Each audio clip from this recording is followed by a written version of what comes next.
Olá, sejam muito bem-vindos a mais uma análise aqui no Juris 360 Lab. Hoje a gente mergulha num tema que, olha, pode ser um desafio: as súmulas do STF. Oi, é verdade, né? Elas são super importantes, mas como misturam várias áreas do direito, estudar pelo número pode complicar um pouco. Exatamente. Por isso, a gente pensou numa abordagem diferente. O Dr. Paulo Sacerdote, que é especialista em direito público, teve a ótima ideia de organizar essas súmulas por disciplina. Ah, isso ajuda demais. Facilita muito na hora de entender e fixar o conteúdo, né?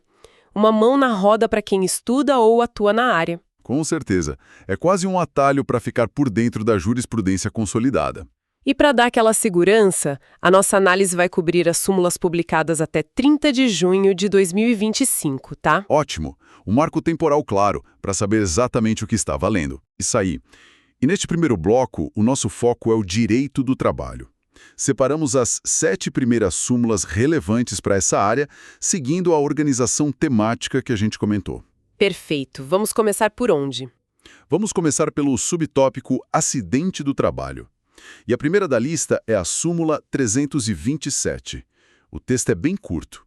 O direito trabalhista admite a prescrição intercorrente. Essa súmula é bem direta, né? Mas gerou muita discussão, né? Sim, parece simples, mas tem história aí. O que seria essa prescrição intercorrente no contexto do trabalho? Então, a prescrição intercorrente é aquela que acontece já com o processo rolando, sabe? Na fase de execução. Ah, depois que já teve a decisão. Isso. Se quem ganhou a ação, o credor, fica parado, inerte, sem fazer nada para cobrar a dívida por um certo tempo, ele pode perder o direito de cobrar. Entendi. Mas no direito do trabalho isso não era meio controverso? Por causa da proteção ao trabalhador? Exatamente, essa era a grande questão. Argumentava-se muito que, como o trabalhador é a parte mais fraca e, em tese, o juiz deveria impulsionar a execução, não seria justo punir o trabalhador se ele demorasse para achar bens do devedor, por exemplo. Faz sentido. Mas aí veio a súmula 327 do STF e disse: olha, mesmo no direito do trabalho, a prescrição intercorrente pode sim acontecer. E como o TST e a legislação depois lidaram com isso? A reforma trabalhista mexeu nisso, né? Mexeu. A súmula do STF deu um norte, mas a aplicação prática veio depois. O TST e a reforma de 2017 detalharam as regras. Por exemplo, hoje o prazo só começa a contar depois que o credor é intimado pessoalmente para dar andamento e não faz nada. Não é algo automático, sabe? Ah, bom, tem que ter a intimação antes. Isso. Mas o recado principal do STF, com a 327, foi a segurança jurídica e a ideia de que os processos não podem durar para sempre também valem aqui. Tem um limite para a inércia. Entendido. Um equilíbrio delicado. Seguindo no tema acidente do trabalho, vamos para a súmula 314. Ela diz: na composição do dano por acidente do trabalho ou de transporte, não é contrário à lei tomar para a base da indenização o salário do tempo da perícia ou da sentença. Essa aí resolve uma questão bem prática, né, sobre o cálculo da indenização, principalmente em casos de pensão por morte ou incapacidade. Qual era a dúvida exatamente? Que salário usar? Isso, usava o salário da época do acidente ou um mais atualizado? A súmula veio dizer que tudo bem usar um salário mais recente, o da data da perícia, que viu o tamanho do estrago, ou da data da sentença mesmo, E por que isso é importante? para corrigir a inflação durante o processo. Exatamente essa é a ideia. Tem tudo a ver com o princípio da reparação integral do dano. Os processos podem demorar anos, né? Infelizmente, sim.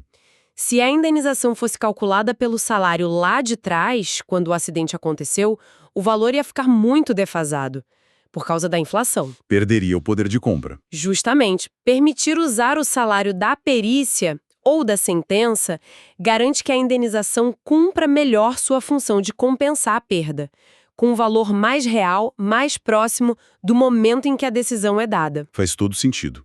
Ainda em acidente, mas voltando para a prescrição. Súmula 230. A prescrição da ação de acidente do trabalho conta-se do exame pericial que comprovar a enfermidade ou verificar a natureza da incapacidade. Essa é fundamental. Liga direto com a teoria da actionata. Actionata? A ideia de que o prazo só começa quando a pessoa sabe do direito, né? Isso mesmo. O prazo para entrar com a ação só começa a correr quando o trabalhador tem ciência clara, inequívoca, da lesão e do tamanho dela. E em acidente de trabalho, principalmente doença ocupacional, isso pode demorar. Tipo Ler-Dort ou doença por amianto, essas coisas. Exato. Às vezes a doença só vai se manifestar ou ser confirmada muito tempo depois. A súmula diz que o marco para começar a contar o prazo não é o acidente em si, nem o primeiro sintoma talvez. Mas sim o laudo. O laudo pericial que comprova a doença, a incapacidade e que aquilo tem a ver com o trabalho. É a partir dessa confirmação técnica que o trabalhador tem a certeza necessária para buscar seus direitos. Entendi. Antes disso ele podia desconfiar, mas não tinha a confirmação oficial, digamos assim. Exatamente. Mas isso não pode gerar um problema prático, a dificuldade de conseguir a perícia, a demora. Isso não atrasa tudo? Olha, esse é o ponto delicado. A súmula protege o direito de não perder a ação antes de saber da lesão, o que é justo. Mas, sim, a demora para conseguir a perícia pode atrasar o início da contagem e, consequentemente, o recebimento da indenização lá na frente. É uma faca de dois gumes, então. É um equilíbrio. A lógica da súmula é priorizar a garantia do direito de ação. O risco de perder o direito antes mesmo de saber que tinha seria pior.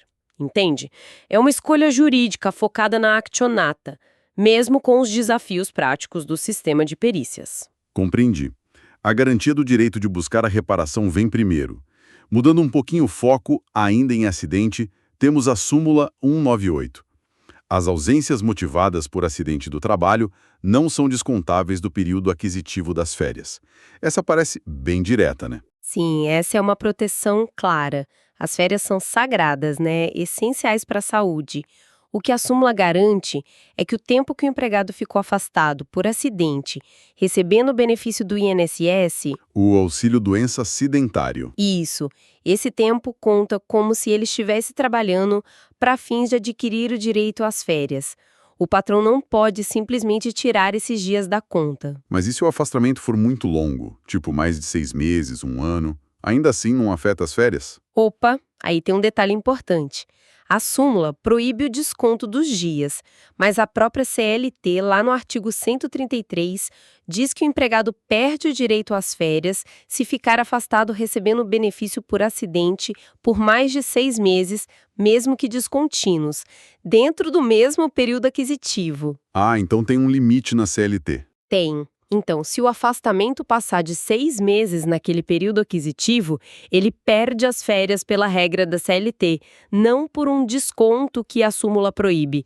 A súmula protege o cálculo do tempo, mas a regra da CLT sobre afastamentos longos continua valendo. Entendi a diferença. Súmula garante que o tempo conte, mas a CLT pode tirar o direito se o afastamento for muito extenso. Agora, uma que sempre chama atenção pela linguagem. Súmula 35.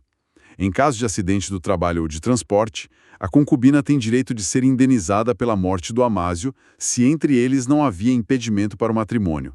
Como a gente lê isso hoje? Essa tem que olhar com a lente da história. É de 1963. O termo concubina, que hoje a gente acha inadequado, era como se chamava a companheira numa união que não era casamento no papel, mas já era uma família de fato, né? Pública, duradoura. E Amásio era o companheiro. Exato. O ponto-chave da súmula foi dizer que essa companheira, desde que não houvesse impedimento para casar, tipo um deles já ser casado com outra pessoa, tinha assim direito à indenização se o companheiro morresse por acidente de trabalho. Então, apesar do nome concubina, foi um passo importante na época. Importantíssimo. Foi um dos primeiros reconhecimentos de que relações fora do casamento formal também geravam direitos, nesse caso indenizatórios e, por tabela, previdenciários.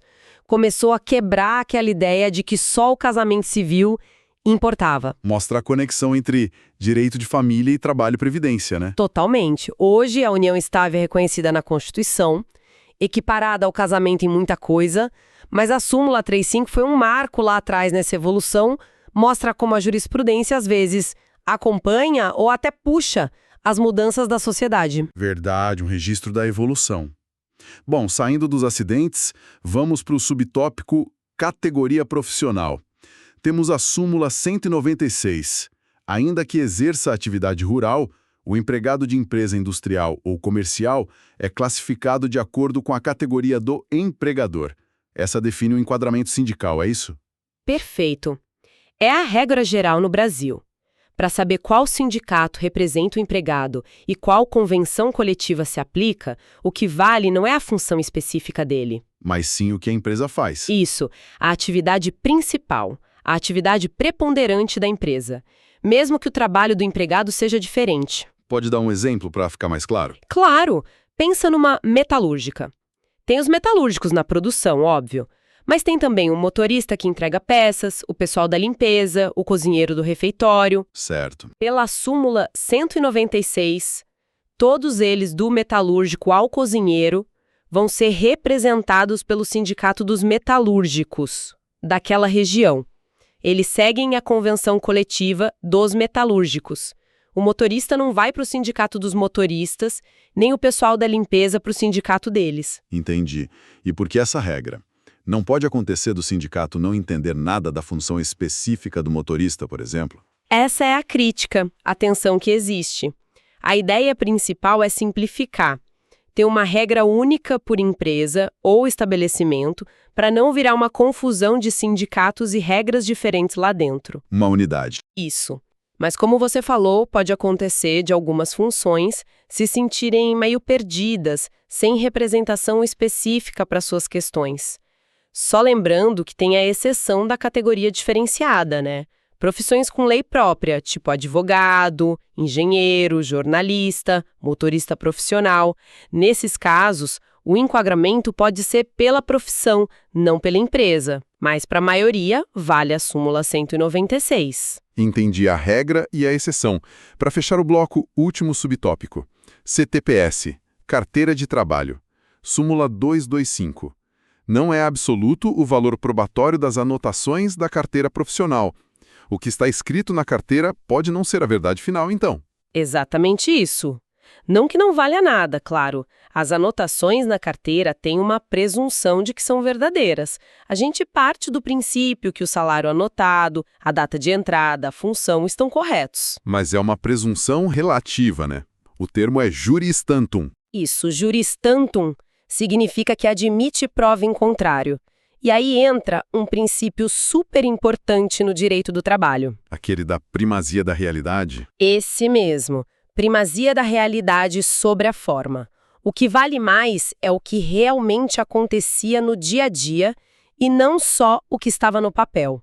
Se o documento diz uma coisa, mas a realidade era outra, a realidade prevalece. E como o trabalhador prova essa realidade? Se na carteira está escrito uma coisa. Com tudo que for possível. Testemunhas, outros documentos como recibos por fora, extratos bancários mostrando depósitos, e-mails, mensagens, até perícia se for o caso. Ah, então se na carteira está salário mínimo, mas ele prova que recebia mais por fora? O cálculo das verbas, férias, 13º, FGTS, tem que ser feito sobre o valor real, o que ele efetivamente recebia. Mesma coisa para a função. Registrado como auxiliar, mas fazia trabalho de gerente. Pode pedir as diferenças. A jornada de trabalho também, né? Se o cartão de ponto não bate com as horas extras que fazia, outras provas podem mostrar a verdade. Entendi. A súmula 225 é, no fundo, a consagração desse princípio. A verdade dos fatos é mais importante que um registro formal que não reflete o que acontecia. Uma garantia essencial. Ótimo. Então, recapitulando rapidinho, vimos 7 súmulas de trabalho nesse bloco. A 327, prescrição intercorrente. A 314, base de cálculo atualizada para indenização. A 230, laudo como marco da prescrição em acidente. A 198, férias e afastamento por acidente. A 35, direitos da companheira. A 196, enquadramento pela atividade da empresa. E a 225, valor relativo da anotação na CTPS. Foi um bom panorama, né? Mostrando como o STF firmou posição em pontos bem sensíveis das relações de trabalho, desde o processo até direitos básicos. Sim, Esperamos que essa forma de organizar por tema tenha ajudado a clarear as coisas. E fica a pergunta no ar, né? Será que essa estrutura de súmulas, feita para dar estabilidade, consegue acompanhar o ritmo maluco das mudanças no mundo do trabalho hoje em dia, com tanta forma nova de contratação aparecendo? Fique aí para a gente pensar. Uma ótima reflexão. Nos veremos no próximo bloco. Oi, pessoal! Vamos começar mais um bloco aqui, dando continuidade à nossa análise anterior sobre os entendimentos consolidados do Supremo Tribunal Federal. Exato. A gente explorou algumas teses mais gerais, né? E agora o foco muda um pouco. Vamos mergulhar num campo que mexe com a vida de muita gente: o direito do trabalho. Exatamente. Separamos aqui 7 súmulas específicas do STF. São temas trabalhistas bem relevantes mesmo. A ideia é continuar aquela nossa exploração focada, sabe? Extrair o essencial desses entendimentos. Isso, vamos passar por estabilidade, falta grave, que é sempre um tema quente, FGTS e também habitualidade no salário. Perfeito. São súmulas que funcionam tipo como um guia, né? Mostrando como o STF pacificou certas discussões nas relações de trabalho. Com certeza. E entender esses pontos é, olha, crucial, tanto para quem emprega quanto para o empregado, né? Ajuda a saber onde se pisa. Ok, então, vamos começar essa imersão. O primeiro tema que a gente separou é estabilidade. Imagino que seja um ponto bem sensível, né? Aquela proteção que limita um pouco o poder do empregador de demitir. Sim, a estabilidade provisória é uma garantia importante. E a primeira súmula que a gente vai ver, a 676, trata de um caso bem específico dentro da empresa, a CIPA. A Comissão Interna de Prevenção de Acidentes, certo? E qual era a dúvida que essa súmula 676 veio resolver? A grande questão era: essa garantia de emprego, ela vale só para o membro titular eleito da CIPA ou ela se estende para mais alguém? Tinha essa dúvida. E aí, o que o STF decidiu na súmula 676?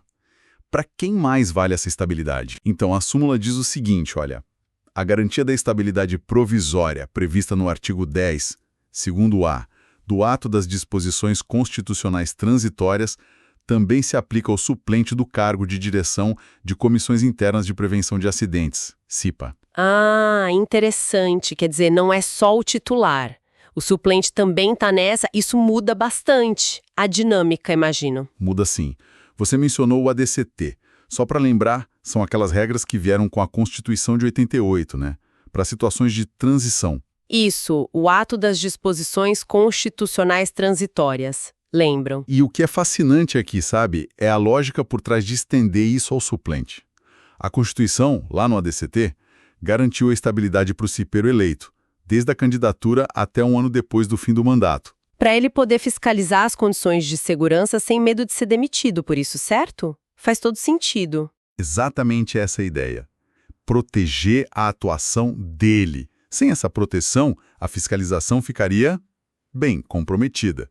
Mas aí veio a pergunta: e o suplente?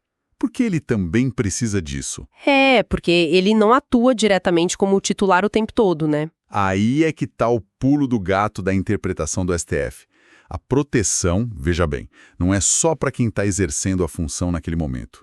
É para garantir a efetividade do órgão, da CIPA como um todo. Entendi. O suplente, mesmo que não esteja sempre ali na linha de frente, ele precisa da mesma segurança.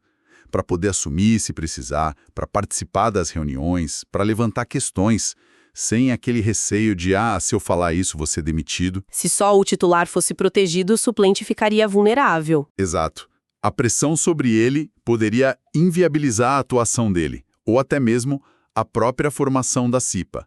Então o STF meio que blindou a representação dos trabalhadores na comissão. Uma proteção mais ampla. Entendi. Garante, uma camada extra de proteção para fiscalização de segurança e saúde no trabalho. É um bom exemplo de como uma súmula pode expandir o sentido literal da norma para garantir o objetivo dela, né?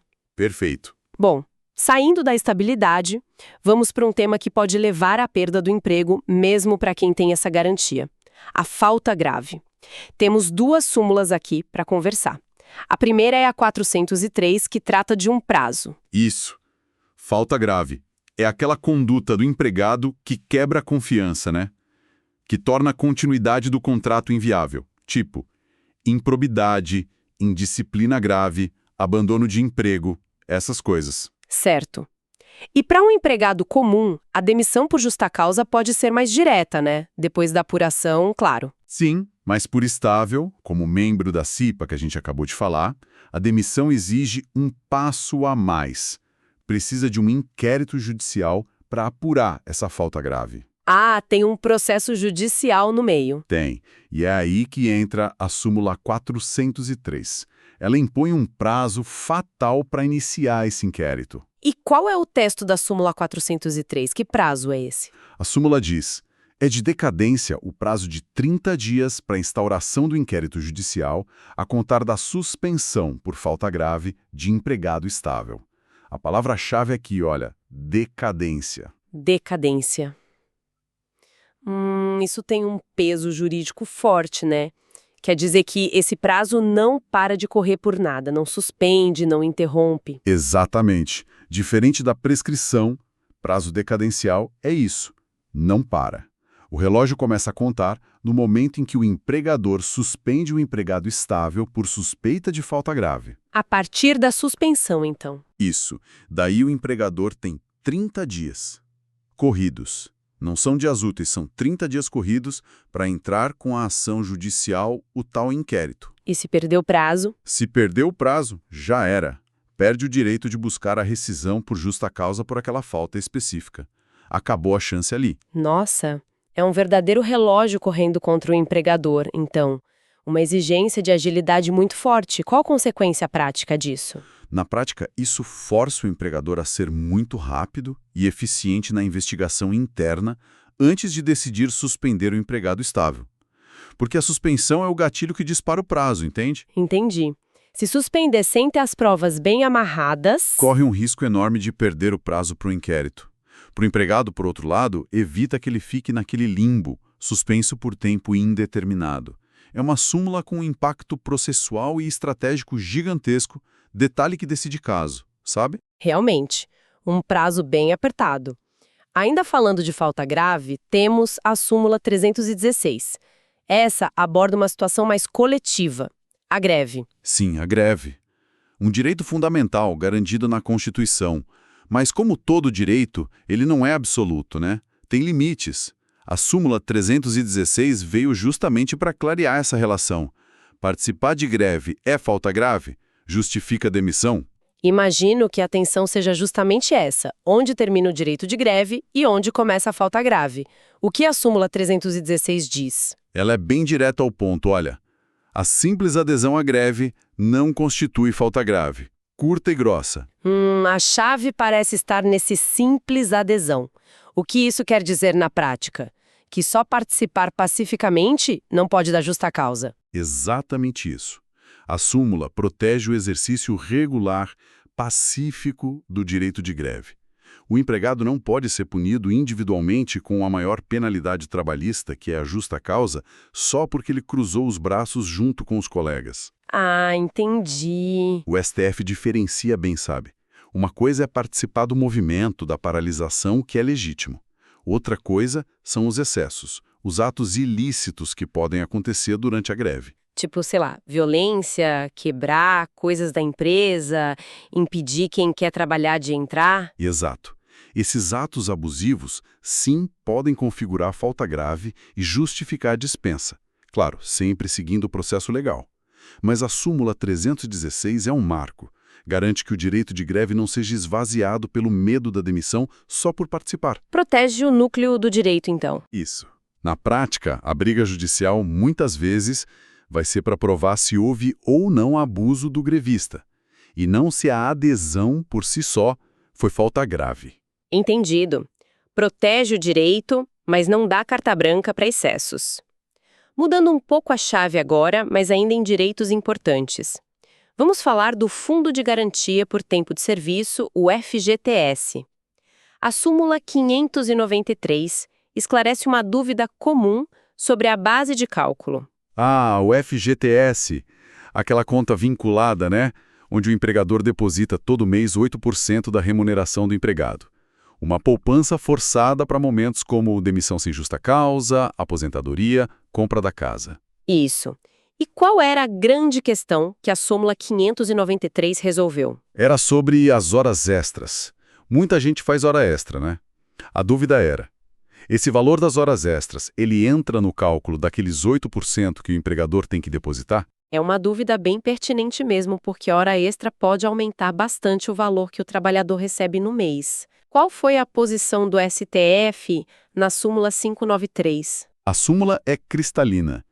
Incide o percentual do Fundo de Garantia do Tempo de Serviço, FGTS, sobre a parcela da remuneração correspondente a horas extraordinárias de trabalho. Ou seja, confirmou, hora extra tem natureza salarial, então o depósito do FGTS também tem que ser calculado em cima delas. Perfeitamente. Como a hora extra é pagamento pelo trabalho a mais, ela integra o conceito de remuneração para quase tudo na lei trabalhista, incluindo a base de cálculo do FGTS. Isso faz diferença no bolso do trabalhador, né? Faz muita diferença, acumulado ao longo do tempo. Se alguém faz hora extra com frequência, o saldo do FGTS vai crescer mais rápido. É sempre bom, aliás, dar uma olhada no extrato para ver se esses depósitos sobre as horas extras estão sendo feitos direitinho. Fica a dica, então. É um detalhe que faz diferença lá na frente. Bom, para a gente fechar esse bloco de análise, vamos mergulhar num conceito-chave: a habitualidade e como ela afeta o salário. Temos 3 súmulas sobre isso: 459, 209 e 207. Vamos começar pela 459. Habitualidade. Esse é um princípio super importante no direito do trabalho aqui no Brasil. Tá ligado àquela ideia de que a realidade, o que acontece de fato no dia a dia do contrato, vale mais do que só o que está escrito no papel. É o princípio da primazia da realidade. Certo. Então, se um pagamento, mesmo que a empresa chame de bônus, prêmio, gratificação, se ele é feito com regularidade, com frequência, ele pode perder aquele caráter de a empresa deu porque quis e passar a ser considerado parte do salário mesmo. Vira direito adquirido, de certa forma. Exato, e a súmula 459 trata do impacto disso num momento bem crítico: a rescisão do contrato. E como a súmula 459 aborda essa integração na hora de calcular a rescisão? Ela diz assim: no cálculo da indenização por despedida injusta, incluem-se os adicionais ou gratificações que pela habitualidade se tenham incorporado ao salário. Então, vamos ver se eu entendi com um exemplo. Se uma empresa paga, sei lá, um prêmio de assiduidade todo mês, ou uma gratificação de função por muitos meses seguidos, mesmo que isso não estivesse lá no contrato inicial. Sim, Na hora de calcular as verbas da demissão sem justa causa, aviso prévio, férias, 13º, multa de 40% do FGTS, esses valores pagos habitualmente têm que entrar na conta. exatamente essa a consequência. A habitualidade transforma a natureza daquela parcela. O que talvez começou como uma liberalidade vira direito. Integra o salário para esses fins. Protege o trabalhador, então. Protege, garantindo que a remuneração real dele, aquela que ele estava acostumado a receber, seja a base para o cálculo das indenizações na saída. A briga jurídica, claro, muitas vezes vai ser definir o que é habitualidade. Quantos meses? 3, 6, 1 ano?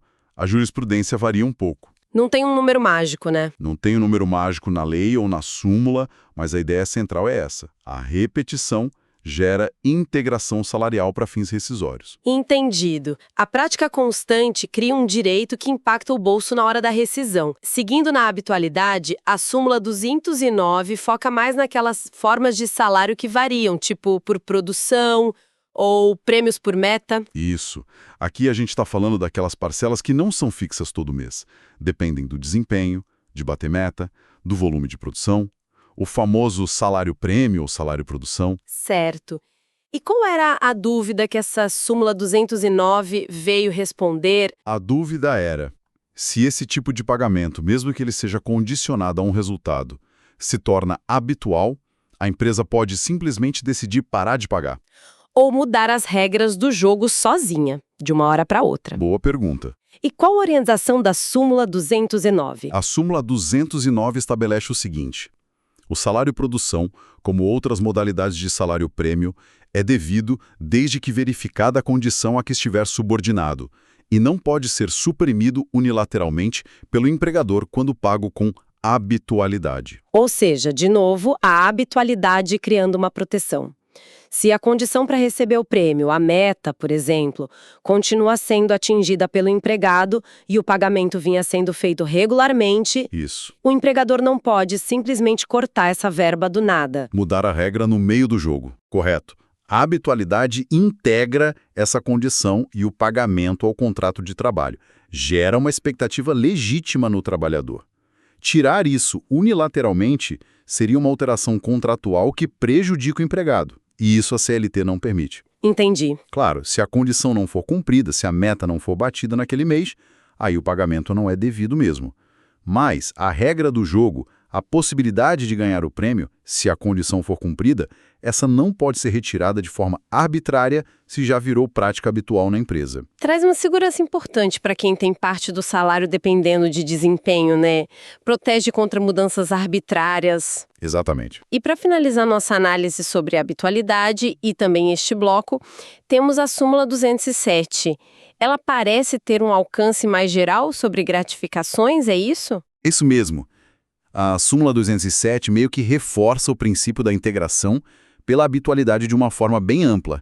É quase um resumo da filosofia por trás das outras súmulas sobre o tema, sabe? E o que diz o texto da súmula 207? Ela diz: as gratificações habituais, inclusive a de Natal, consideram-se tacitamente convencionadas, integrando o salário. Interessante ela mencionar especificamente a gratificação de Natal, o nosso 13º salário.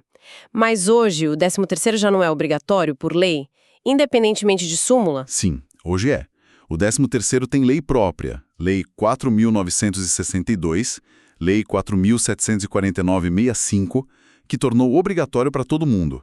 Mas a súmula é mais antiga que algumas dessas leis, e na época dela ela serviu para reforçar que mesmo essa gratificação, por ser paga habitualmente todo ano, já era considerada parte do contrato, integrada ao salário. Ah, entendi o contexto histórico. Mas o princípio geral dela continua super válido para outras gratificações que não têm uma lei específica dizendo que são obrigatórias. Qualquer outra gratificação se paga com habitualidade, ela vira uma cláusula tácita do contrato de trabalho. Vira parte do combinado. É a força do costume na relação de emprego, né? O que se repete vira regra, mesmo sem estar escrito no papel desde o começo. Exatamente. Nossa, essas 3 súmulas sobre habitualidade, a 459, a 209 e a 207, realmente mostram um padrão do STF, né? De valorizar a realidade da remuneração, o que de fato é pago com frequência. Sem dúvida. Elas juntas pintam um quadro bem claro. No direito do trabalho, o dia a dia da relação, especialmente o que se refere a pagamentos regulares, tem um peso enorme, muitas vezes maior do que o nome que a empresa dá para aquele pagamento. Protege a expectativa do trabalhador e a remuneração real dele. Exato. E para as empresas, fica o alerta. Cuidado com pagamentos feitos por mera liberalidade. Se eles se repetem muito, podem acabar virando obrigação. Ótima síntese.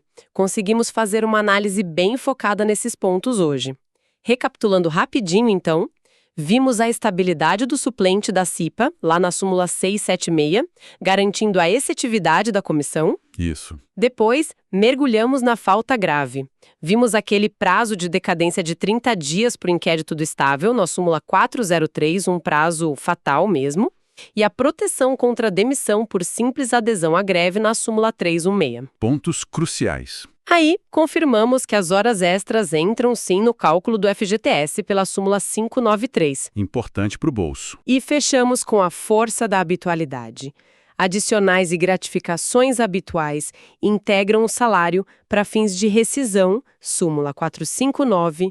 O salário prêmio habitual não pode ser cortado do nada, súmula 209, e gratificações habituais viram cláusulas contratuais, mesmo que não escritas, súmula 207. Uma visão panorâmica essencial, né? De como a STF consolidou a interpretação de direitos e deveres bem importantes nas relações de trabalho. Com isso, então, fechamos mais este bloco de análise das súmulas trabalhistas do STF. Esperamos que essa organização das ideias e os insights tenham sido úteis para quem nos ouve. Fica talvez uma reflexão, né? Como esses entendimentos, alguns já com um tempinho, se aplicam ou talvez precisem ser relidos diante das novas formas de trabalho que não param de surgir. Home office, aplicativos. É uma ótima provocação. O direito do trabalho está sempre em movimento. Exato. Algo para a gente pensar. Nos veremos no próximo bloco. Até lá. Curtiu? Deixe seu like e inscreva-se. Olá! Vamos começar mais um bloco, então, dando continuidade à nossa exploração das súmulas do STF. Isso aí. Hoje a gente continua no direito do trabalho, né? Mergulhando em temas, assim, super importantes. Indenização, insalubridade, Que mais? jornada. E periculosidade. Exato. Temas bem do dia a dia das relações trabalhistas. Pois é. E separamos 7 súmulas aqui para a gente analisar com calma. 7 súmulas-chave nesses assuntos. A ideia é ir além daquele texto mais seco, né? Tentar entender o impacto real, as nuances mesmo. Com certeza. Ver como isso funciona na prática. Então, bora lá. Vamos desempacotar isso. Vamos nessa. Começando por indenização. Sempre um tema quente, né? Sempre. Gera muita discussão. A gente tem 3 súmulas aqui para esse tópico. A primeira súmula é a súmula 463. Ela fala de uma coisa bem específica: serviço militar obrigatório. Como que fica o tempo de serviço do empregado nesse caso? Olha, a súmula 463 é bem clara. Ela diz que esse período, né, o tempo que o empregado passa afastado cumprindo o serviço militar, ele tem que ser contado Contado para quê exatamente? para o tempo total na empresa. Para 2 coisas principais que a súmula destaca: cálculo de indenização e para estabilidade. E um detalhe interessante, né? Qual? Isso vale mesmo para situações que aconteceram antes da Lei 4072, lá de 1962, que depois veio tratar do assunto especificamente. Ou seja, o STF já tinha essa visão de proteção. Entendi. É uma proteção para o trabalhador que está lá cumprindo um dever cívico, né? Para ele não ser prejudicado por isso. Exatamente essa a lógica. Garante que esse afastamento obrigatório não tire direitos importantes que dependem do tempo de serviço, como a indenização por tempo de serviço que existia ou a estabilidade decenal. Faz todo sentido. E seguindo aqui em indenização, a gente pega a súmula 220. Essa parece tratar de uma situação, assim, bem particular. A 220 é sobre o empregado estável que se aposenta. Isso. Mas aí a aposentadoria dele, por algum motivo, acaba sendo cancelada, revertida, sei lá. Pois é. A aposentadoria cessa os efeitos, né? E aí ele teria o direito de voltar para o emprego por causa da estabilidade que ele tinha antes. Tá, e se a empresa simplesmente não aceita ele de volta? Falar, não tem mais vaga. Aí que entra a súmula 220 com força. Se o empregador não o readmite, a indenização que seria devida por causa da estabilidade, ela tem que ser paga em dobro. Em dobro. Nossa, isso é pesado. É pesado sim. Tem um caráter bem claro, né? Não é só para compensar o trabalhador. É também para, digamos, punir o empregador que desrespeitou o direito à estabilidade depois que a causa da suspensão do contrato, a aposentadoria, acabou.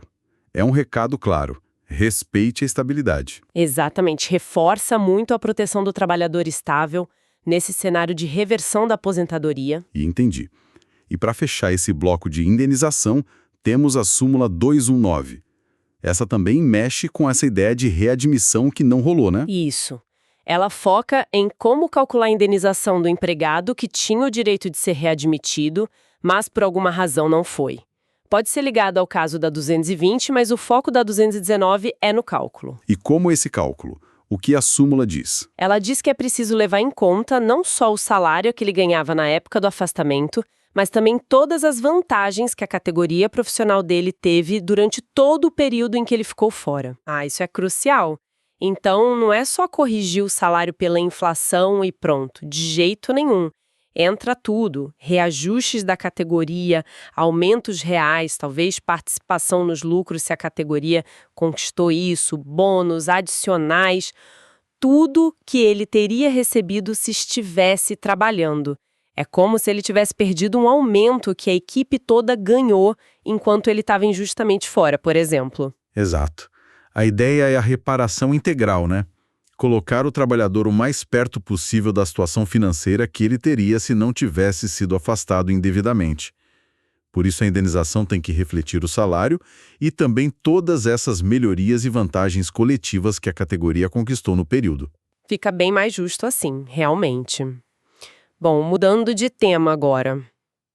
Vamos para insalubridade. Vamos lá. 2 súmulas aqui. A primeira é a súmula 460. Ela parece criar uma exigência dupla pro adicional, né? Não basta a perícia judicial dizer que o lugar é insalubre, é isso? É isso mesmo. A súmula 460 diz que, para ter direito ao adicional de insalubridade, não adianta só a perícia judicial ir lá e constatar a condição insalubre.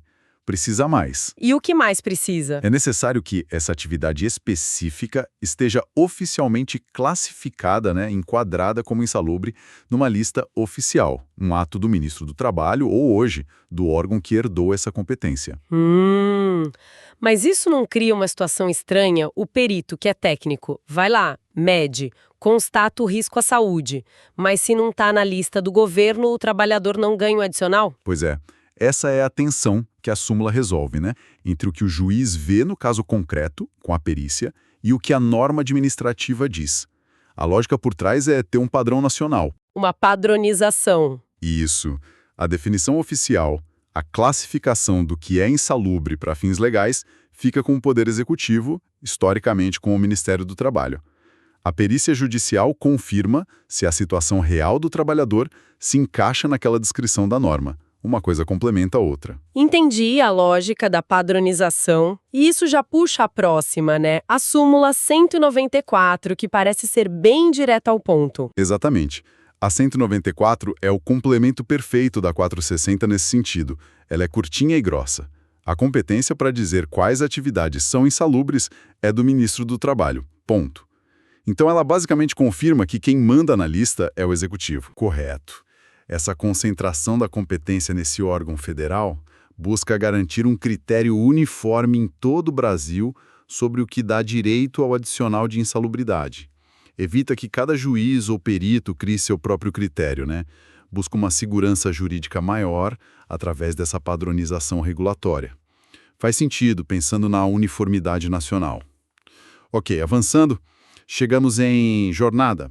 Só uma súmula aqui, a súmula 675. A 675. Ela fala daqueles turnos ininterruptos de revezamento, Que a Constituição prevê lá no artigo 7º, inciso 14. A dúvida que ela tira é sobre os intervalos. Isso. Aquela jornada especial de 6 horas, por causa do desgaste do revezamento constante de horário. A grande questão era, e o intervalo para comer e descansar? Aquele intervalo normal dentro da jornada. Se a empresa der esse intervalo, isso quebra a ideia de turno ininterrupto. E aí a jornada poderia ser de 8 horas normal. É essa discussão. E a súmula 755 veio dizer que não. Ela afirma que os intervalos normais concedidos dentro da jornada de 6 horas para descanso e alimentação, eles não descaracterizam o regime de turno ininterrupto de revezamento. Então mesmo parando para almoçar, por exemplo, o regime continua valendo? Continua valendo. A implicação prática é gigante. Significa que, mesmo com as pausas legais, a jornada padrão para esse regime continua sendo a de 6 horas, a não ser que tenha uma negociação coletiva, um acordo ou convenção que permita ir até 8 horas. Entendi. Então, se não tiver acordo, passou da 6ª hora, é hora extra, mesmo com intervalo. Exatamente. A súmula preservou a proteção constitucional. Entendeu que o intervalo é para a saúde do trabalhador, não pode ser usado para tirar o direito à jornada reduzida por causa do desgaste do revezamento. Importante isso para muitas categorias que trabalham nesse esquema, Indústria, hospitais. Com certeza. Muita gente impactada por essa definição. E para a gente fechar esse bloco, o último tema. Periculosidade. Com a súmula 212. Súmula 212. Essa parece bem direito ao ponto também.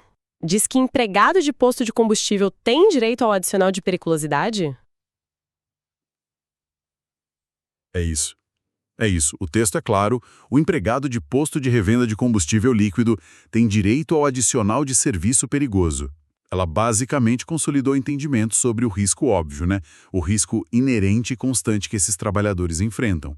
O risco de lidar com inflamáveis o tempo todo. Exato. Gasolina, álcool, diesel.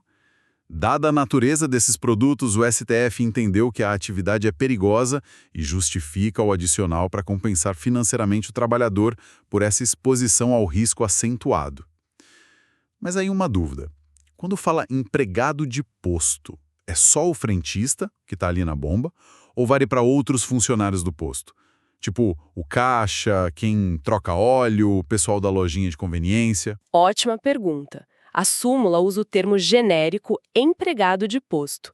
Quem define os detalhes de quem exatamente tem direito e sobre quais condições é a legislação e a regulamentação, principalmente a NR16, que trata das atividades perigosas. Ah, NR de novo. Sim, a NR16 define as áreas de risco dentro do posto. Geralmente tem direito quem trabalha habitualmente dentro dessa área de risco. O frentista, claro. Mas talvez um lubrificador que atue ali perto das bombas também, um estoquista que manuseie os combustíveis. Então depende de onde a pessoa trabalha e o que ela faz no posto. Isso. Quem trabalha só lá dentro da loja, longe da área de abastecimento, normalmente não tem direito. A análise é caso a caso, vendo a exposição habitual ao risco delimitado na NR16.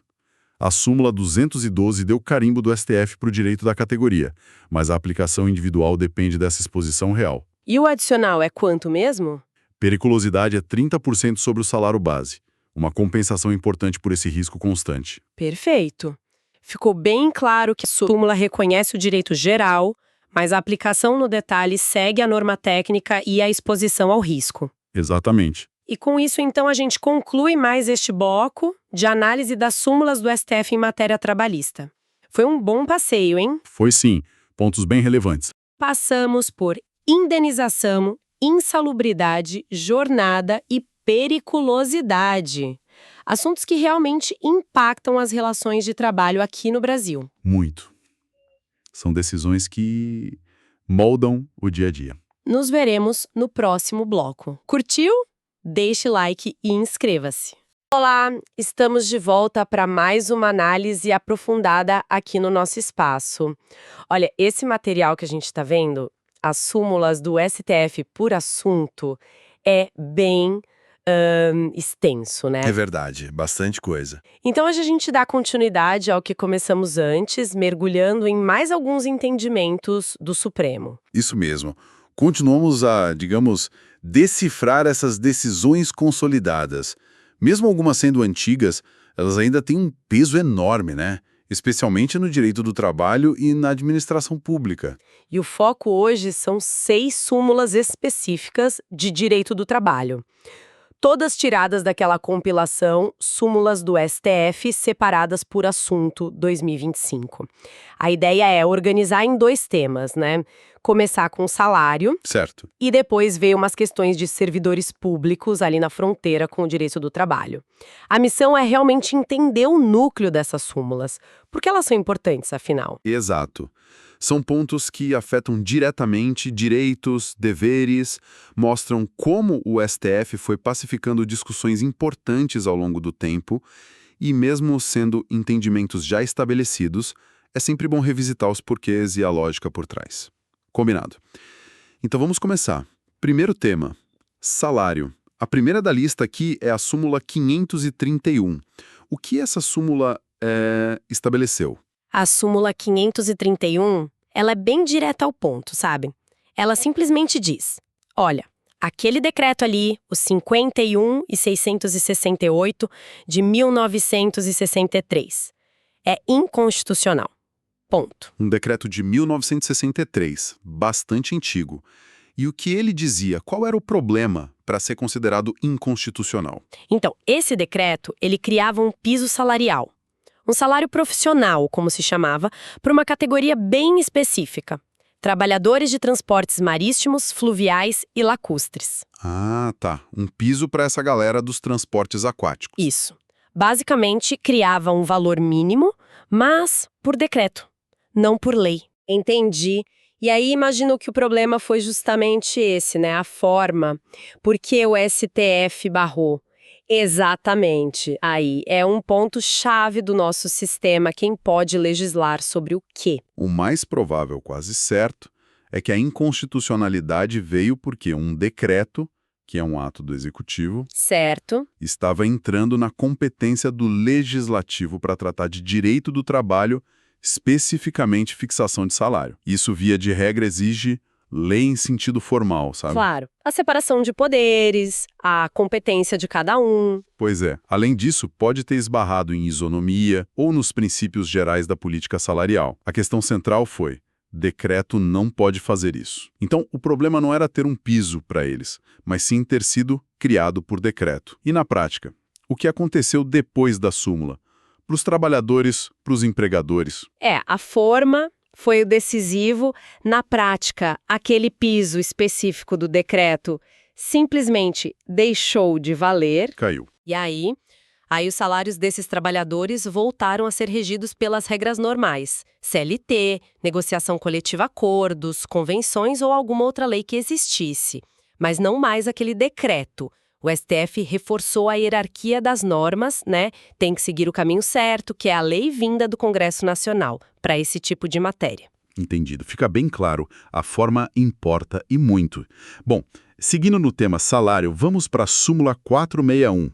Essa fala de uma situação bem comum: trabalhar no dia de descanso.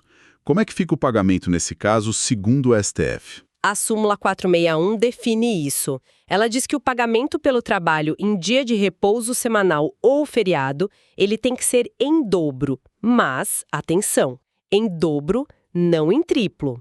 Em dobro. Isso às vezes gera uma confusão, né? Por que especificamente em dobro? Qual a lógica de não ser triplo, por exemplo? Olha, a lógica é ligada à natureza desse pagamento. Trabalhar no dia que era para descansar é uma exceção, certo? Certo. Então, o pagamento em dobro, ele tem duas funções.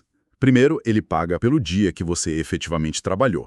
Segundo, ele te compensa por ter perdido o descanso, que é um direito garantido. Ah, entendi. Paga o dia e mais uma indenização pela folga perdida. Exatamente. É o pagamento normal do dia, mais um adicional de 100%, como uma forma de compensar e, de certa forma, penalizar o empregador por não ter concedido o descanso. Não teria uma base legal para exigir o pagamento em triplo. O dobro já cumpre essa função dupla. Faz sentido, uma parte remunera, a outra compensa, penaliza. Ok. Agora a súmula 202. Essa entra num tema delicado: equiparação salarial. Qual é o critério principal que essa súmula destaca? A súmula 202 foca num ponto decisivo para saber se cabe ou não a equiparação. Ela diz que o tempo de serviço que importa para comparar é o tempo na função, naquela tarefa específica, não o tempo total de casa, digamos assim. Isso é muito importante. Quer dizer, vamos ver se eu entendi. Eu posso ter 2 funcionários lado a lado, fazendo a mesma coisa, com a mesma perfeição, mesma produtividade. Certo. Um tá na empresa há, 15 anos, mas só faz aquilo há 6 meses. O outro tá na empresa há 5 anos, mas já faz aquela função há 4 anos. Nesse caso, o que tem menos tempo de empresa, mas mais tempo na função, poderia ter um salário maior naquela função específica. Poderia sim. É exatamente esse o ponto. Se a gente conecta com o artigo 461 da CLT, que fala do trabalho de igual valor, a súmula 202 veio para dizer, olha, na hora de comparar aquele requisito de tempo de serviço, a diferença não pode ser maior que 2 anos, se refere ao tempo na função, não o tempo total de crachá, digamos. Isso. O tempo total de vínculo não é o fator decisivo para essa comparação específica da equiparação. Parece buscar uma comparação mais objetiva, né? Focada na experiência real daquela tarefa. Mas isso não pode gerar, talvez, um certo incômodo para quem tem muito tempo de casa, mas foi promovido ou mudou de função há pouco tempo? Pode gerar sim, é uma tensão que existe. Mas a lógica da súmula é valorizar a experiência naquela função. Alguém pode ser antigo na empresa, mas relativamente novo e menos experiente numa certa atividade comparado ao outro colega. A súmula 202 foca na comparação direta do trabalho e do tempo na função. E o tempo de casa, a antiguidade geral? Pode ser valorizado de outras formas, claro. Planos de carreira, adicionais por tempo de serviços gerais. mas não necessariamente pela equiparação salarial naquela função específica se os critérios do 461, como o tempo na função, não baterem. Entendi a lógica? É um critério bem focado na atividade mesmo. E para a gente fechar esse bloco de súmulas sobre salário, a súmula 199. Ela fala de quem trabalha por hora. Como ficam as férias? Como calcula? Tem algum mínimo garantido? Tem sim. A súmula 199 diz que, para o empregado horista, o valor das férias é calculado pela média do valor da hora no período aquisitivo. Período aquisitivo, aqueles 12 meses antes de gerar as férias, certo? Exato. Pega o valor médio da hora nesse período e multiplica pelo número de horas das férias. E a garantia mínima que você mencionou, porque, trabalhar por hora pode variar muito. Pois é. E aí entra a parte final da súmula, que é crucial. Ela diz que esse valor calculado pela média, ele não pode ser inferior ao salário mínimo que estiver valendo na época das férias. Ah, isso é importante. Muito. Funciona como um piso de proteção. Mesmo que a pessoa tenha trabalhado poucas horas ou o valor da hora tenha variado para baixo, as férias dela vão valer no mínimo o salário mínimo mensal ou proporcional, claro. É uma garantia de um valor mínimo para o descanso ser realmente remunerado. Uma proteção bem relevante para quem tem essa remuneração mais flutuante, digamos. Ótimo. Com isso, fechamos as súmulas de salário. Agora vamos mudar um pouco o foco, e ir para o segundo tema, servidor público. Vamos ver súmulas que tocam nesses pontos de contato com o direito do trabalho, ou com o regime jurídico único, o RJU. É uma área cheia de detalhes, onde as regras do direito administrativo e do trabalho às vezes se encontram, às vezes entram em choque, especialmente nessas transições de regime ou na aplicação de direitos. Exato. E a primeira que a gente separou aqui é a súmula 679. Ela responde uma pergunta bem direta. Dá para usar convenção coletiva igual na iniciativa privada para definir vencimento de servidor público? A súmula 679 é taxativa. Não. Não pode.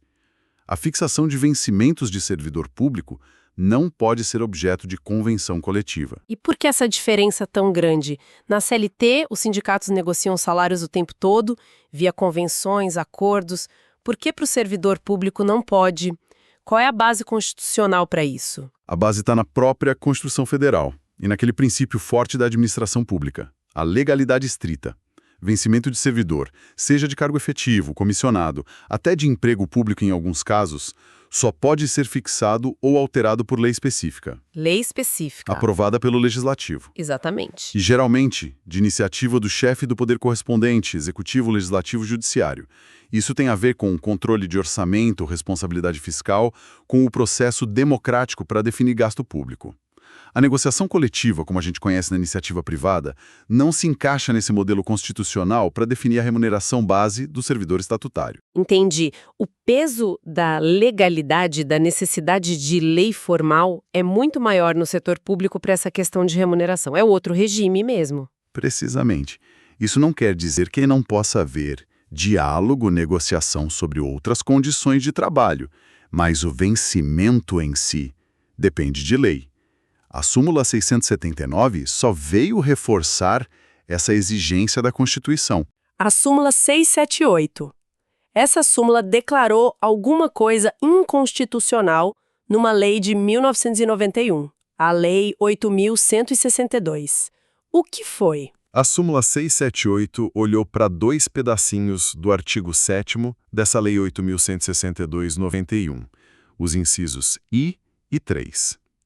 Essa lei tratava de várias coisas do funcionalismo, mas esses dois incisos criavam uma regra meio complicada para quem tinha sido contratado pela CLT e depois virou estatutário, sobre o RJU. Ah, a famosa transposição de regime. Sempre dá o que falar. Que regra era essa que o STF não gostou? Esses incisos diziam que o tempo de serviço que a pessoa trabalhou sob a CLT, antes de virar estatutário, esse tempo não contaria para calcular dois benefícios bem típicos do regime estatutário. O anuênio, Que é aquele adicional por ano de serviço, isso, e a licença-prêmio por assiduidade, aquele direito de tirar uns meses de folga depois de um tempo de serviço sem faltas graves. Peraí, Quer dizer que a lei tentou apagar o tempo de serviço CLT para esses dois benefícios específicos? Parece. Bem ruim para o servidor que passou por isso. Exatamente essa foi a questão. O STF, ao declarar inconstitucional na súmula 678, provavelmente se baseou na proteção do direito adquirido ou na segurança jurídica de modo geral. Entendeu que não dava para desconsiderar um tempo de serviço que já tinha sido prestado para o mesmo empregador, um ente público. Apesar da mudança do chapéu jurídico. Exato, de seletista para estatutário. Isso. Seria um tratamento desigual e injusto para quem passou pela transição. O STF basicamente disse: olha, para calcular vantagens que dependem fundamentalmente de tempo de serviço, como anuênio e licença-prêmio, o tempo total tem que ser considerado, incluindo o período como seletista. É reconhecer a continuidade do trabalho para aquele ente público, né? O tempo trabalhado não some só porque mudou o regime, sem dúvida. Essa transição CLT para RJU foi um período bem complexo, gerou muita discussão judicial. A súmula 678 é um marco importante do STF sobre como tratar esse tempo anterior à mudança, garantindo que o servidor não fosse prejudicado por uma alteração de regime que ele nem escolheu, foi imposta. Protegeu a contagem integral do tempo para esses benefícios. Muito, muito esclarecedor. Nossa, cobrimos bastante coisa importante hoje, hein? Vamos só fazer aquela recapitulação rápida dos 6 pontos que a gente viu? Vamos lá. Recapitulando. Súmula 531 invalidou o decreto que criava piso salarial para aquaviários por problema de competência. Súmula 461. Trabalho em dia de descanso se paga em dobro, não triplo. Certo. Certo. Depois, súmula 202, para equiparação salarial, o que conta o tempo na função, não tempo total na empresa. E a súmula 199, férias do horista se calcula pela média do período aquisitivo, com garantia do salário mínimo como piso. Perfeito. E na parte de servidores públicos, súmula 679, que proíbe usar a convenção coletiva para fixar vencimento de servidor, precisa de lei. E, por último, a súmula 678, protegendo o servidor que veio da CLT para o RJU, garantindo a contagem do tempo CLT para anuênio e licença-prêmio. Exato. E olhando assim para o conjunto, a gente vê como essas súmulas, mesmo sendo bem específicas, refletem princípios maiores, né? A busca por isonomia na 202, a proteção ao descanso e ao salário na 461 e 199. A importância da forma e da competência para criar normas na 531. Isso. E as regras próprias, as distinções e proteções na relação do Estado com seus servidores na súmula 679 e 678. São peças de um quebra-cabeça maior de como o direito tenta regular o trabalho, seja na iniciativa privada, seja no serviço público. E mostram bem o papel do STF em tentar unificar essas interpretações, né? Dar um pouco mais de previsibilidade. Sim, a súmula busca isso, a segurança jurídica. Mas é interessante pensar que cada uma delas veio de conflitos reais, de casos que chegaram lá no tribunal. E isso lembra que o direito está sempre nesse diálogo com a realidade. Fica até uma reflexão, né? Como esses entendimentos já afirmados, que são essenciais para a estabilidade, convivem com a necessidade de olhar cada caso novo com suas particularidades.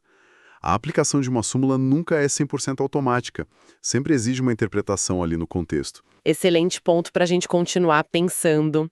Bom, com isso, a gente encerra mais este bloco de análise das súmulas do STF. Foi ótimo. E nos veremos no próximo bloco. Curtiu? Deixe like e inscreva-se. Olá, bem-vindos e bem-vindas de volta à nossa exploração focada. Hoje, a gente encerra a nossa jornada pelas súmulas do Supremo Tribunal Federal sobre direito do trabalho, sabe? Analisando as últimas 8 teses que a gente selecionou aqui.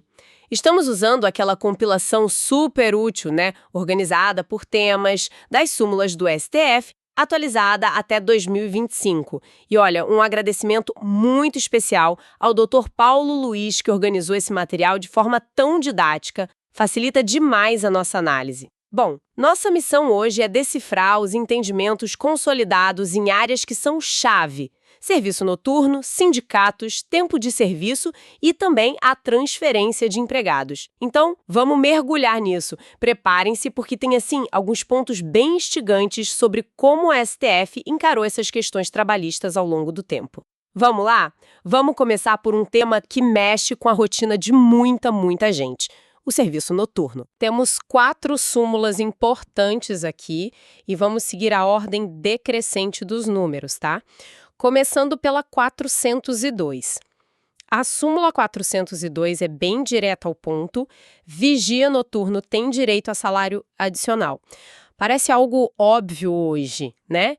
Mas o fato de precisar de uma súmula indica que, bom, houve debate sobre isso. Exato. E o interessante aqui é justamente esse reconhecimento formal por uma categoria específica, né? A súmula veio para pacificar a discussão. Deixou claro que o desgaste maior do trabalho noturno, que é o que justifica o adicional, também se aplica integralmente aos vigias. Não é só uma questão da função em si, mas da condição de trabalho naquele período noturno garantindo a compensação financeira devida. Faz todo sentido mesmo. Lógico. Seguindo então para a súmula 313. Essa diz: provada a identidade entre o trabalho diurno e o noturno. É devido adicional quanto a este, sem a limitação do artigo 73, sexto terceiro, da Consolidação das Leis do Trabalho, independentemente da natureza da atividade do empregador. Essa ideia de identidade e a exclusão dessa limitação específica do artigo 73 da CLT, o que isso quer dizer na prática, assim? Então, a identidade aqui é funcional, basicamente. As tarefas realizadas são as mesmas, não importa se é de dia ou à noite. Se o trabalho é o mesmo, o adicional noturno deve ser pago integralmente sobre as horas noturnas trabalhadas. E a parte crucial é justamente afastar a limitação do parágrafo 3º do artigo 73. Esse parágrafo, ele trata especificamente daquela situação de prorrogação da jornada noturna para o período diurno, sabe?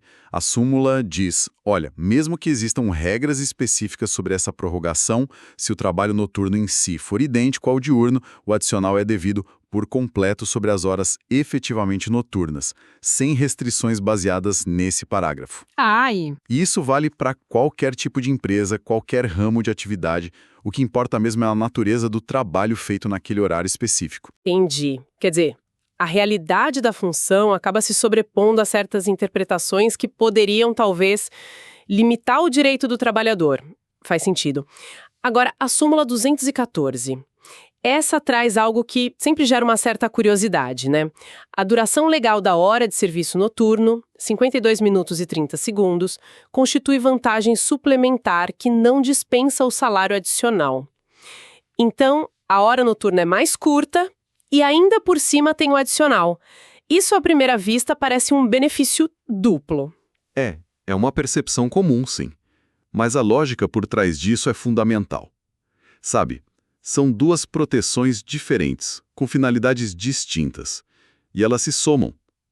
A hora noturna reduzida, a famosa hora ficta, de 52 minutos e 30 segundos, ela é, na verdade, uma norma de saúde e segurança do trabalho. Ah, saúde. Isso.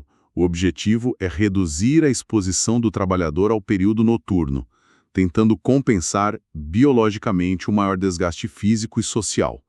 Já o adicional noturno, esse sim é a compensação financeira por trabalhar nesse horário que é considerado mais penoso. Entendi. A súmula 214 veio justamente para evitar a interpretação de que um benefício excluiria o outro. Ela é clara, são cumulativos. A hora reduzida protege a saúde, o adicional remunera a condição mais difícil. Brilhante essa separação, muito claro. Saúde e remuneração andando juntas, então, não uma no lugar da outra. Perfeito. E para a gente fechar esse bloco de serviço noturno, temos a súmula 213. É devido a adicional de serviço noturno a uma que sujeita o empregado ao regime de revezamento. Isso atinge diretamente quem trabalha em turnos, que variam, né? Aquela coisa, às vezes de dia, às vezes à noite. Exatamente. O regime de revezamento é a realidade de muitas categorias essenciais, né? Indústria, saúde, segurança pública, privada. A própria natureza desse regime é a alternância de horários, o que inevitavelmente inclui trabalho noturno em algum momento da escala. Sim. E a súmula 213 é bem clara quanto a isso. Estar nesse regime não tira o direito ao adicional. Se o trabalho foi prestado no horário noturno legal, geralmente das 22 horas às 5 horas para os trabalhadores urbanos, o adicional é devido por essas horas. O direito não está atrelado ao tipo de escala, mas sim ao horário que foi efetivamente trabalhado. Isso traz bastante clareza para essas escalas que às vezes são bem complexas mesmo. Bom, saindo um pouco das questões noturnas, vamos para o universo da representação coletiva. Sindicatos. Temos duas súmulas aqui, começando pela 677. A súmula 677 diz: até que lei venha dispor a respeito, incumbe ao Ministério do Trabalho proceder ao registro das entidades sindicais e zelar pela observância do princípio da unicidade. Essa parece refletir um momento bem específico, né? Principalmente com essa ressalva até que lei venha dispor a respeito. Qual era o contexto disso? Ela reflete um período principalmente anterior à Constituição de 88, o princípio da unicidade sindical, que impede que exista mais de um sindicato da mesma categoria, na mesma base territorial, era e ainda é uma característica do nosso sistema. Naquele momento, o STF entendeu que cabia ao então Ministério do Trabalho, hoje com outras nomenclaturas e estruturas, claro, fazer esse controle administrativo do registro. Era uma forma de garantir que a unicidade fosse respeitada na prática. Entendi. Mas a ressalva, até que lei venha a dispor, é chave, como você disse. Porque a Constituição de 88 trouxe mudanças bem significativas, buscando maior autonomia sindical e vedando a interferência do poder público na organização sindical. Embora o princípio da unicidade ainda exista formalmente na Constituição, a forma de controle e o papel do Estado nesse processo foram muito alterados. Então a súmula tem um valor histórico importante para a gente entender a evolução dessa questão, mas sua aplicação hoje é bem diferente. Interessante ver como a própria súmula já meio que antecipava sua possível superação pela legislação futura, uma visão de longo prazo ali. Agora, a súmula 197, que parece ser uma peça fundamental na proteção sindical. O empregado com representação sindical só pode ser despedido mediante inquérito em que se apure falta grave. Isso é basicamente a garantia contra demissões arbitrárias de líderes sindicais. Essencialmente, sim, é disso que se trata. É a estabilidade provisória do dirigente sindical e de outros cargos que têm essa garantia similar prevista em lei ou norma coletiva.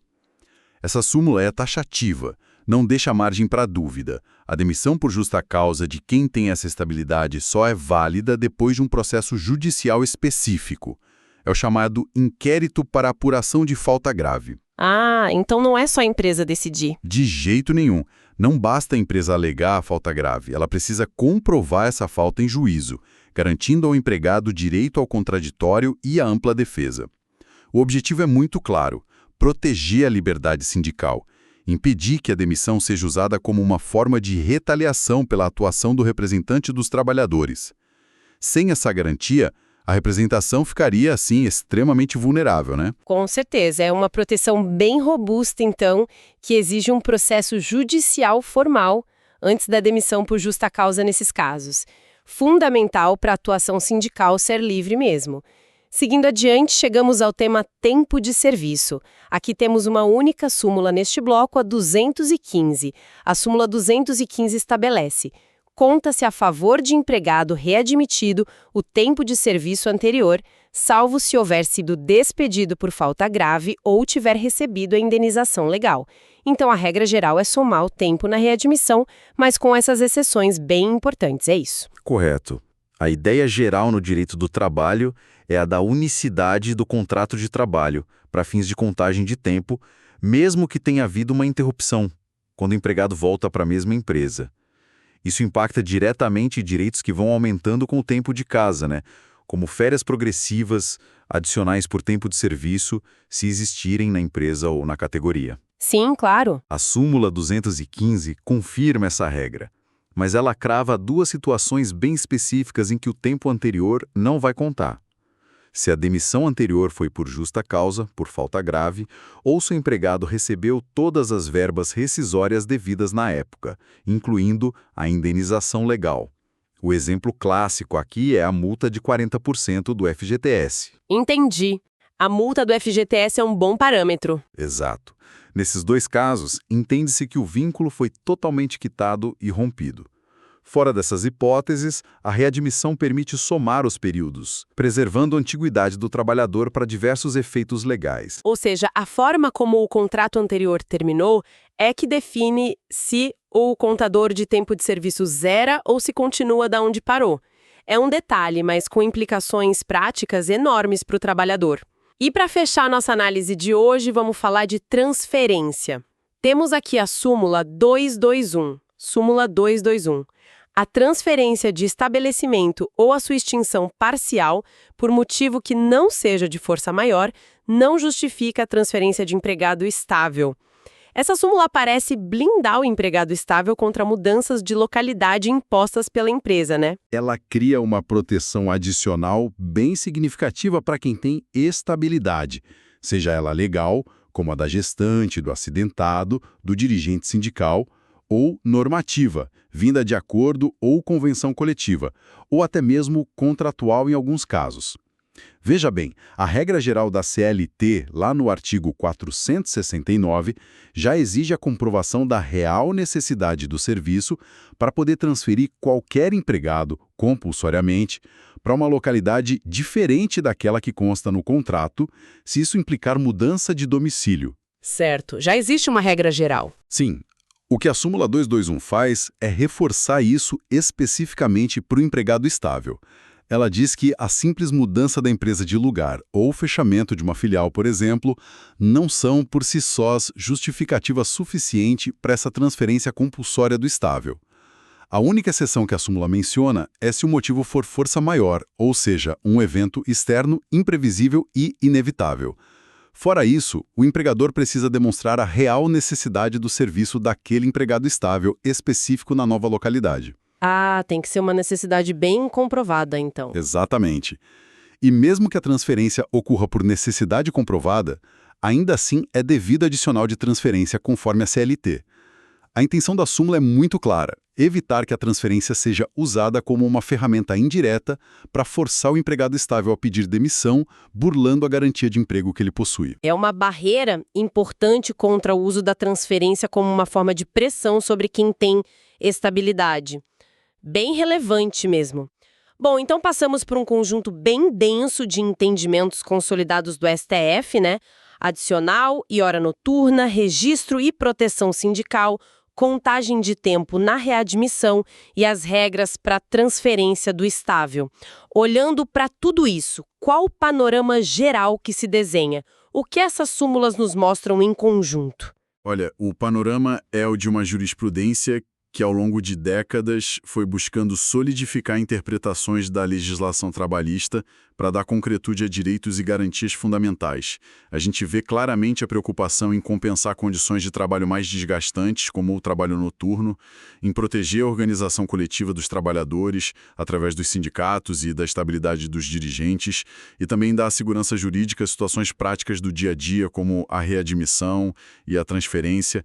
São decisões que, no fundo, tentam equilibrar a relação capital-trabalho, interpretando a lei e, às vezes, até suprindo algumas lacunas para proteger a parte considerada mais vulnerável na relação, que é o empregado, e para estabelecer parâmetros mais claros para todos, empregados e empregadores. É a materialização de princípios constitucionais nas relações de trabalho. E pensando nisso tudo, fica uma provocação interessante para a gente refletir, né? Essas súmulas, muitas delas criadas num contexto de trabalho bem diferente do atual, um mundo mais industrial, mais presencial, como elas conversam com a realidade de hoje. Eu penso no trabalho remoto, nas plataformas digitais, nesses regimes super flexíveis que a gente vê surgindo. Como garantir que a essência protetiva dessas normas, a compensação pelo desgaste, a proteção contra arbitrariedades, a liberdade sindical continue valendo nesses novos formatos que às vezes diluem tanto as fronteiras tradicionais do que é ser empregado. É um desafio de interpretação e talvez até de atualização normativa, não acha? Sem dúvida alguma. Esse é talvez o grande debate atual no direito do trabalho. Como adaptar ou reinterpretar esses princípios consolidados para as novas formas de trabalho que estão aí. A essência protetiva, o espírito da lei e da jurisprudência precisa ser preservada, claro. Mas a aplicação prática pode exigir novas leituras e, eventualmente, sim, novas regulamentações que considerem as especificidades do trabalho digital, do trabalho remoto, do intermitente, garantindo que a proteção não se perca nessa transformação toda das relações laborais. É um desafio constante. Uma reflexão fundamental mesmo para os próximos capítulos do Direito do Trabalho. Com isso, então, a gente fecha a nossa análise focado de hoje. Esperamos que esta exploração das súmulas do STF sobre direito do trabalho tenha sido útil e esclarecedora para quem nos acompanhou. Agradecemos muito a companhia e o interesse em se manter informado sobre esses temas tão relevantes. Quem sabe acompanhando canais como o Juris 360 Lab, essa busca por conhecimento continue, né? Fica a dica, muito obrigada e até a próxima.